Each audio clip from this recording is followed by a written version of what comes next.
یہی جذبہ تشکر ہے جو پھر عبادت کی شکل اختیار کرتا ہے۔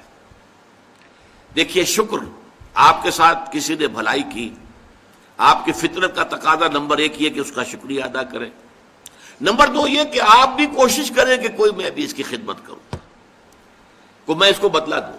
ہل جزاء الاحسان الا الاحسان، بھلائی کا بدلہ سوائے بھلائی کے اور کیا ہو سکتا ہے؟ لیکن فرض کیجئے کہ وہ ہستی اتنی بلند و بالا ہو، والدین کی آپ کچھ نہ کچھ خدمت کر کے کچھ کسی درجے میں جو انہوں نے بچپن میں پالا پوسا تھا، کسی درجے میں آپ اس کا جواب، اس کا بدلہ دے سکتے ہیں۔ بڑھاپے میں یہ ہے کہ انہیں فلا تقل لہما اف ولا تنہرہما، انہیں اف تک نہ کہا جائے، انہیں جھڑکا نہ جائے، ان کی اطاعت کی جائے، ان کی فرما برداری کی جائے۔ ہاں ناحق بات میں ان کی بات نہیں ماننی ہے، شرک پہ مجبور کریں تو ان کو نہیں ماننا، ان کے حکم کو، لیکن باقی یہ اور چیزوں کے اندر ماننا ہے۔ تو یہ سارا معاملہ یہ کسی نہ کسی درجے میں آپ نے اسے بدلہ دے دیا اور جو بھی ہے، لیکن جہاں کہیں ایسی ہستی کا شکر ہے کہ جسے آپ کو بدلہ دے نہیں سکتے، سورج کو کیا بدلہ دیں گے، وہاں یہی جذبہ تشکر جو ہے جذبہ عبادت میں ڈھل جاتا ہے۔ ہاتھ جوڑ کے کھڑے ہو گئے سورج کے سامنے، ڈنڈوت کر رہے ہیں، سجدہ کر رہے ہیں، یہ کیا ہے، کیوں ہے؟ یہ وہی جذبہ تشکر ہے کہ اس سورج ہی سے ہمارا سارا نظام چل رہا ہے، میرا پورا وجود یہ در حقیقت اسی کے ذریعے سے اس کی ساری ضرورتیں اور سارے تقاضے پورے ہو رہے ہیں۔ یہی جذبہ تشکر ہے جو جذبہ عبادت کی شکل اختیار کرتا ہے۔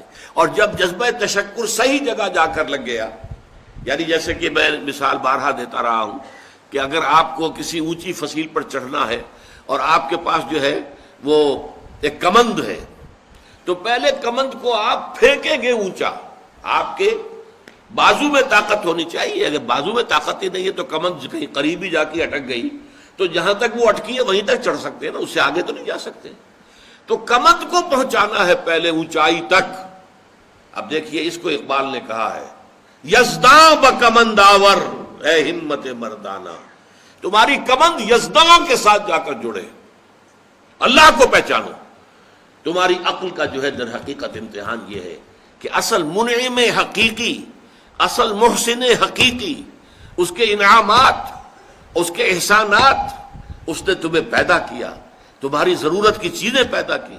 ان تعدوا نعمت اللہ لا تحصوها، اگر تم اللہ کی نعمتوں کو گننا چاہو کبھی احسان نہیں کر سکتے، کبھی ان کی گنتی نہیں کر سکتے۔